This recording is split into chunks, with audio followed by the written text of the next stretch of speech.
Hi everyone, welcome to 𝐬𝐿𝐽𝐼 TV. Yeah, before we start, just want to let you know, we got a new flavor, Monan Calamansi fruit mix. We're gonna feature here. Okay, so what happened for today? Today, I'm so glad that I'm able to invite a group of amazing people from Philippines, and they developed such a amazing thing for the market, especially for bar market. Yeah. So I'm going to introduce you later on. First of all, just want to explain again what 𝐬𝐿𝐽𝐼 TV is doing. My name is Jason Soon. I represent Monan, and I am beverage innovation for Southeast Asia. Yeah, and also in this channel, I'm going to featuring a good collection of a good talent, and they are able to influence the Southeast Asia F&B market. So, cut it short. We are going to let you see who are them. Alright, let's go. I told you we have DBWY in the house. So what is DBWY? Deep with you! Okay. It's fun, huh? You okay? Okay. This is my Nino. Oh, Ninang. Okay, Ninongs. Okay. Alright. So today is so happy that give me an opportunity to have a good chat with DBWY with you guys, right? So we have Mick, we have Aaron, we have no, we have Nino, and we have Ryan. Yeah. So I'm Jason Soon, okay, and let's do a quick introduction about yourself first, and then from there we bring through what is DBWY, and yeah, I think the audience would like to know the history about DBWY and how it formed. Yeah, and for me, what DBWY have done is incredible, because this is something that impossible. You know, like you are from a different brand, and how you guys can be together, so unite. You know, yeah. So yeah, let's start from Mick first. A bit of introduce. I'm Mick. Yes. Hi, I'm Mick. I'm Flores, and I represent Monan in the Philippines. So what I do, pretty much everything, all related to Monan, cocktail coffee, availability, all Monan. Just I'm the right person to talk to. Nice. Yeah. So are you in bartending? Bartending, I'm learning. Yeah. So drinking is my expertise. Yes. So I do bar hopping. Yes. Yeah. I already have my basic tools. Yeah, and try out different. Yeah, I saw you post a drink. It's whiskey sour. Yes. Nice. With egg whites. Yeah. Finally, you know how to use egg white. Nice. Okay. Good. Yeah. So for Aaron. Yeah, okay. If you can share about your journey, like have you become a bartender before? Yeah. Okay, so hi, I'm Aaron, and I'm an alcoholic. So I'm the executive vice president of Distilleria 𝘓 and Company Incorporated. It's the oldest distillery in the Philippines. I'm actually 6th generation already. It's a family business. 6th generation. Yeah. Okay. And yeah, to answer the question, actually I'm not actually a bartender, though I've done a few shifts back then when we opened our pop-up bar. I would usually be behind the bar mixing drinks. It's something I really enjoyed. Nice. But compared to these two guys, I'm actually the opposite. You know, they started behind the bar, and then now they're with brands. I started with a brand, and then I went behind the bar. Whoa. You know, so it's kind of the opposite. And then that's actually where I met all these amazing people. So from there you exchange your knowledge, your experience. Yes. Nice. Yeah. So how many years you are in beverage or food F&B industry? I'd like to say since I was born. Since I was born, how many years? I've been in the beverage industry. Yeah, but I started working full time for our company in 2011. So that's 11 years ago, and then I started learning how to bartend and mix drinks. I'd say 6 years ago. Yeah, around 6-7 years ago. Okay, yeah. I think there's another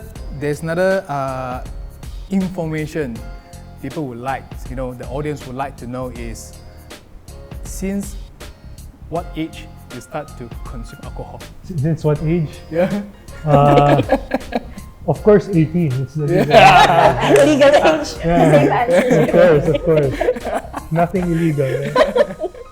Okay, nice. So we have Nino. Yeah, Nino, please introduce yourself. And I think your journey in bartender, like just now Aaron have shared, you start from bartender. Like, yeah, maybe you can go a little bit more deeper on that. Like, in which year you start to entering the F&B industry, and then bartending. Yeah. Sure. So hello guys, I'm Nino Cruz. So I work for Bacardi. So like I'm going to answer Jason's question. So I started way back year 2000. 2000. Yeah, but not as a bartender right away, as a busboy. Like cleaning the dishes, collecting the dishes, and then food runner. Okay. Started that way, and then one of my boss told me, "Oh, you're tall enough, you can be a waiter." I said, "Okay, I'm a waiter." And then eventually, I fell in love with a bartender because I saw them like the vibes different. They're very energetic, they're very playful, and then they can talk to anyone. So that's why I told to myself I want to be a bartender. So I've been a bartender for like more than 2 decades already. Wow. 2003, I started as a barback. Yeah. So from barback, and then eventually, I have this story. When I was a barback on my first job, so the cocktail that I know that time is margarita. Okay. But I don't have any chance to make it. And then one time, one of my senior bartenders taken off, and on a Friday night, eventually it's emergency something, and then the only one bar person is me. So my manager told me, "Hey, you're bartender for today, Friday night, and the only cocktail I know is margarita." And then I told everyone, "Okay, there's no other cocktail but margarita." So every guest I have 15 seaters on my bar. Every time they, "Hey, can I have a blowjob?" "No, I only have margarita." Can I have a Long Island? Long Island Ice? "No, only margarita." So everyone on that bar are drinking margarita, and then He said no to the blowjob. Yeah, maybe later. Blowjob maybe later, but margarita for the most shooter. And then all of a sudden, my bar manager went inside. They like surprised. Where everyone's drinking margarita because the bartender only know margarita. How come? From that moment, I told myself that I need to learn about bartending. So that's my, I think, the moment I realized that I need to read books, watch TV, or everything about bartending. So that's give me an idea to pursue bartending more. I'm not, by the way, I'm not do flaring, but I know a little. Okay. But I'm focusing on mixology. So I am a classic barman. But I'm not a graduate of any hospitality course. I'm a computer technician. You are a computer technician. I fix computer. Okay. As a degree, but well, I found myself working in a F&B. Interesting. Wow. Wow. But during your time, the IT is a hype. BPO, actually, the call center. That time's very big. And then I'm a shy type person that time. So I told I'm searching for a position that I cannot talk to anyone. So they have the technical support. So that's why I want to learn. Okay. Yeah. But now you are MC everywhere. Hype man. Hype man. Vibe man. Not only MC, But he's I'm still dancing. shy. Yes, I'm still shy. Okay. So now I'm working for a brand. Nice. So nice. Bacardi Philippines. And then so in terms of DBWY, I met this guy, Poblacion. So Aaron, they have bar there called Manil Bar. Right, Manil ba? Manil. Manil. And then every time I doing my day job, which is touring around different bars, we always stop at the Manil bar, when you can see every bartender there. Okay. So we have shots, enjoy, like laughing, Nice. and eventually turn to the DBWY, drinks with DJ. Okay. Yeah. Nice. Nice. Rain. All right, Yeah. so Same thing. hi everyone.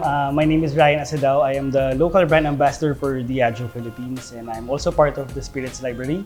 And I also opened recently Bar by East in Marikina. So a story of myself in this industry. I started my journey when I was in college. I took up hotel management at the University of Santo Tomas. I fell in love with bartending because I saw the senior years doing some flair tending, and I joined. And then eventually it's just like became my passion. So I started my journey with flair tending. I joined competitions, and then I told myself I really wanted to be a bartender.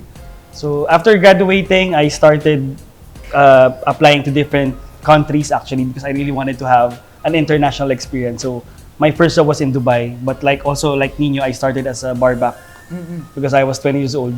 Way back then, I was too young to be a bartender, and then after my 21st birthday, I was transferred to the bar. So and then the rest is history. I joined different bars here, hotel bars. I joined Peninsula and Long Bar at the Raffles and Fairmont, and then I got opportunity with Diageo, which is I'm very happy. And throughout the years, I met so many people. Of course, the industry is very small. I met these guys, and then we just opened and of course founded DBWY. At first just for fun, and then now it became big, and it's really for the industry and it's for the community. Yeah. So that's my short story. Nice. So far so good. I'm happy. That's it. Well, what about like I see you cycling a lot. Oh, cycling. I started cycling. I restarted cycling. Restarted. In the pandemic. So I fell in love with cycling again, but unfortunately became busy, so I don't have time anymore. So as you can see, I'm gaining weight again. So I think I need to go back to cycling soon. But it's I'm happy that the trade or bars are opening back. So I usually have my bike time on Saturdays, but now it's actually Fridays I'm going to bars. Okay. So I go to bars on Friday, so it's very difficult for me to wake up in the morning on Saturday. And so far, so good. I will go back to cycling, Jason. That is a very nice one. Yeah. Right. So we have a very nice introduction, and now is serving drink time. Okay, Where's our drink? let's go. Let's do it. It's good. So, this is ours. Yeah. So what we have for this feast. All right. Wow. Yeah. What about their drink? Yes. Ah. So yeah, we're gonna have a Monan inside here. So what we have inside is this is called passion fruit sinigang feast. So we actually do infusion combination with Monan fusion method to combine sinigang powder mix and also Monan passion fruit syrup, and then we combine together with 𝑘 𝗵𝗱𝗋, and then just inside lemon juice a little bit or lime juice and fill up with soda. Yeah. Nice. So we turn the traditional food into drinks. Yeah. Sinigang is my favorite. Yeah. Sinigang my favorite too. Yeah. Sinigang. Sinigang. Yeah. Okay. Paloma. Yeah. So for Paloma, yeah, gin and tonic. So yeah, we have a gin and tonic with hibiscus syrup. Perfect. Yep. And then we have Paloma. We are using Monan grapefruit fruit mix or syrup. You can use it. And then we have yuzu daiquiri for you. Amazing. Yeah. Yuzu daiquiri. Okay. So yuzu daiquiri for. Yeah. Let's go. Can you bring the bottles out? Yeah, bring the bottles. Yeah. Bring the daiquiri. Okay. Bring Bagadi. Yeah. Bring the bottles out. Yeah. Good. We display a bit. Let's cheers. Cheers. Thank you guys. Thanks for yeah. This is how we cheers. We say drinks Be with you. Oh, drinks be with you. Yeah, drinks be with you. Oh. Drinks be with you. Yeah. So yeah, before the bottles come, it's okay. Let's talk about how this thing happened. Like when? Yeah, when? It must be start from someone. Yeah. Okay, I don't know. I can share. Yeah. So there's actually no very particular story about how we started. Yeah, yeah. So because it's like very random, it's very casual. So we started way back in March 2018. Wherein I was talking to. By the way, we would like to give a shout out to Glenn, our other partner. So Glenn, he's so busy. So I think he's doing something. So Glenn, shout out. So I was talking to Glenn way back. I really wanted to go to La Union for like a pop up. So Glenn was also talking to Aaron, and Aaron was also talking to me. Okay. So like there were like 3 pairs talking, and then we decided why not? Okay, let's go all together. Let's do a pop-up, and then let's create something which we can bring somewhere here in Manila or even in outside Manila, which is La Union. So it started with pop-up, and then we do different activities in La Union, even in Metro Manila, such as Pasig. We were partnering with some events wherein we are the bar provider, we are the cocktail provider, wherein we will sell our drinks and then we'll share the profit together with the event organizer. And then it became big. Then we decided we need to be bigger. We bring in Nino. Okay. And then it gets bigger and bigger. We have Mick. So now we're 5. So basically, that's a short story of DBWY. It just started with being a pop-up. Then we became bigger. Then we do activities for the industry, for the community, for the bars, for the bartenders. We gather them, and then eventually it became just a big group. So if any one of you wants to add about that, so regarding that, just feel free because I'm gonna drink my gin and tonic. Yeah, I think it really started with Ryan and Glenn, who wanted to, because he was already Ryan was already working for Diageo at the time. So I think he really wanted to get behind the bar again because he was already more on the brand side, right? So we were just really looking for excuses to be behind the bar again and have that feeling again of serving people. Because during this time actually my pop-up bar was about to close also. So we really wanted to have that experience again of serving people, serving drinks, making people happy. And then we realized that a lot of the support that we were getting was from the industry, our friends in the industry, like the other bartenders, operations managers, and brands also. So they would often come and support us during these pop-ups. So I think we realized that there's more to this. It's becoming more of a community thing. Like everybody was resonating with the brand. We'd make shirts for ourselves, and they'd ask us if there was more. They would buy, and then suddenly, like a lot more bartenders had DBWY shirts, which they'd wear all the time in Poblacion, and like going out, they'd wear it.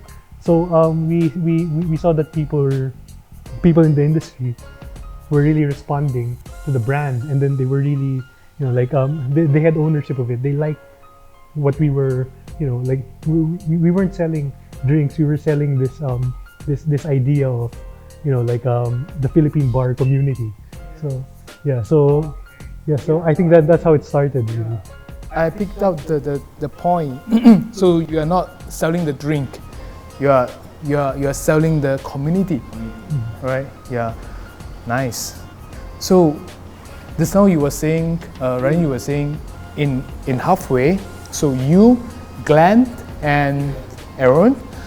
So 3 of you. Yes. And then Ninong, you come into the picture. Yeah. So how this thing been opened up?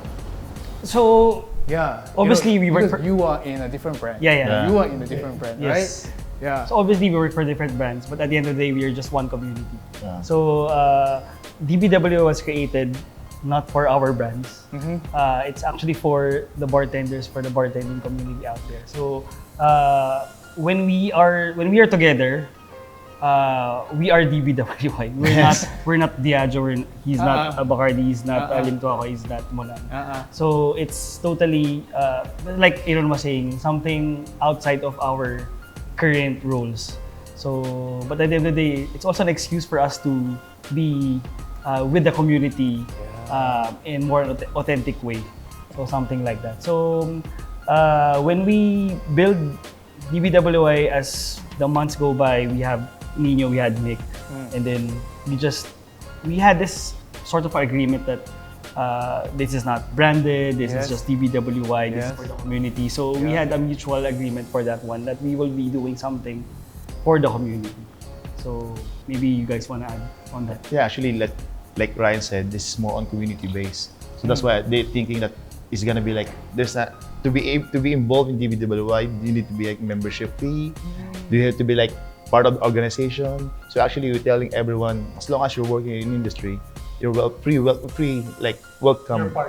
part of DBWY. I think what I like about how it started was when I joined Monan like a few years back. The bartending community isn't that established yet the way you see it. The drinks that are made, the community knows is really just the basic ones. And then now it's evolving into helping each other improve their craft. And there's no limit on you're the only person who can attend to the event. It's open for all. And no matter what brand you are, if you're just a junior or a senior, doesn't require any membership. As long as you attend, we give out actually shirts. It's for free. And what's surprising is that the next event that we organize, people just wear different types of the merchandise. Okay. It is like, I've been to these events and I want to attend more events because it's like a family, it's a community, bringing everyone together. Because if the different brands can work together, why not the whole community? Right. It's like despite the differences also. Nice. Yeah, Aaron explained already, and then Ryan was saying that join the group, and then after that you join. Yeah, what's make you come into the picture? Like, because it's not bartender, right? It's not bartender. Yeah, the thing is not bartender, and there's a bunch of men inside, and then you are the woman there. Yeah, so. Why? I think it started, I was talking to Glenn. Before that, they were doing pop-ups. Okay. And I saw I think it's just fun. It's nothing too formal. And I said, maybe you need flavors. Because it wasn't the brand that I see. It's just, group of people having fun. And I said, it's something that I can support as an industry, not as a brand, but as an industry. Maybe they can play around the flavors. So I supported with the flavors, but it's mainly because I see the opportunity that this can be good for the community. Because they were all already organizing the La Union getaway. So during the La Union getaway, I was quite already on that, about to have my maternity leave. And I said, okay, I want to support the community and the group. I'll just link them to other brands that I know who can support the mini competition. So I said, okay, I'll link you to other brands. So this other brand can support them, which is not Monan, it's another brand. And then they executed all these. And then after that, I think there's a lot of projects that are lined up. And I said, maybe I told Glenn, maybe they need someone who can maybe just organize. We're disorganized. Okay, okay. More, okay, into a more proper. I just said, I think there's more you can do with the community. I told Glenn, but why? I mean, it's just maybe just need someone to organize. But I was just telling Glenn in a manner that I was just kidding. And then it was like, "Are you sure? Okay." It's like, "Huh? Are you sure?" I was just kidding. I wasn't really serious about it or anything. I'm just saying, you know, you're all man. I think you need a lady. and I was like, it was nothing serious that I was telling Glenn, and It started from a joke. yes, I was just kidding Glenn because it's like, I think you should this. It's like, you just need a lady to organize. And then all of a sudden it's like, okay, like, huh? Okay. Oh, okay, all right, let's do this. She was pretty much involved with our events. So when we were talking, like, why not bring in Mick? So let's just bring in Mick and then 5 of us will run DBWY. So yeah. So I went in. It's like, okay, let's do this. You want this? Okay, let's do this. Yeah. This is something I believe, you know, in a good organization, to have a man and also woman, diversity, male and female. Yeah, because men, I believe men, we have something that we always going to that side, and we tend to forget another important part. Yeah, but for women, they are very particular in like organizing, systematic. You know, these are the, you know, step by step everything. Especially when it comes to document stuff. Right? Yeah. So yeah, I think things are, yeah, now I see that it's very balanced. Yeah. And